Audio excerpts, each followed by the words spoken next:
هارون الرشید بادشاہ پخکار وته دی خکار وکړه او هغه بیا عمله ور سره وا خکار پوخ کو خړوي لګیا یو کارګر راغی او د هارون الرشید د مخې نه روټه او تختو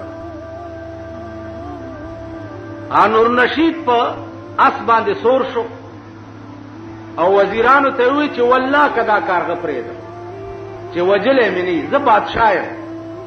کارغه څنګه دا جرأت کو چې د بادشاہ د مخې نه روټه او تختو دې چې پاس سور شو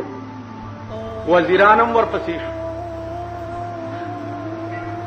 ځکه چې وزیر اعظم په منډو شي نو دا واړه واړه روټي خلاص خود به خود په منډو شي کارغه مخ کې او دی ورپسې کارغه د یو غره نه هغه غاړه واوړې بادشاہ ورپسې ور واوړې هلته څه ګوري چې یو سړی دی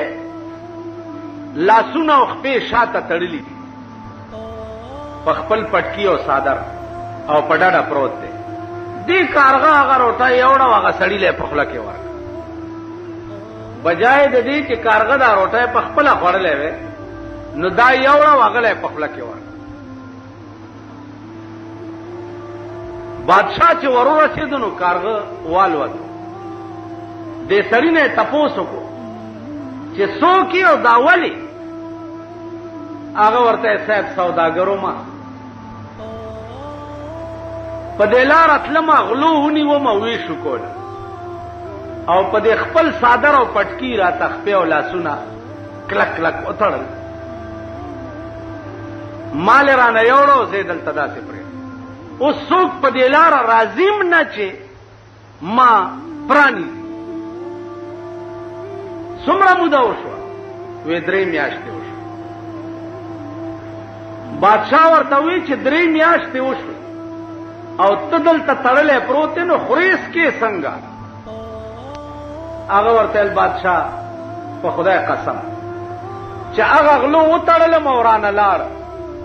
دا کارغه قدرت مقرر کړی دی ټیم په ټیم په دې مخوکه کې او بم راوړي مال یې خوله کې راکړي او روټه یې راوړي او مال نو زما عزیزانو سو پورې چې د رزق مسله ده نو هیڅ روح د ځمکې د پاسه داسې نشته چې وقتاً فوقتاً الله پاک هغې ته رزق نه ورکړي